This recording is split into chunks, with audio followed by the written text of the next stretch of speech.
macet Bu. Ya, macet nih kan Bu. Ayo. Mundur dhisik. Ya, mundur terus. Ya, belok kanan. Bagian belakang.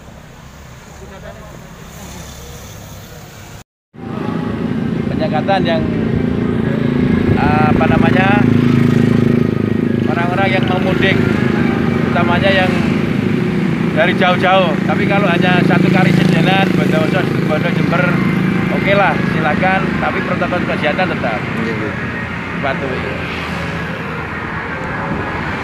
Rencananya penyekatan dilakukan berapa kali dan satu hari? Kita melaksanakan lihat situasi Pak. Nanti pagi, siang, dan sore tambah malam. Oh gitu ya. Ibu Pak, terima kasih.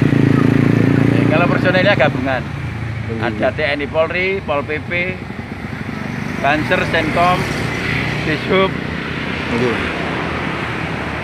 gabungan di pos penyekatan di Kalibaru. Makasih.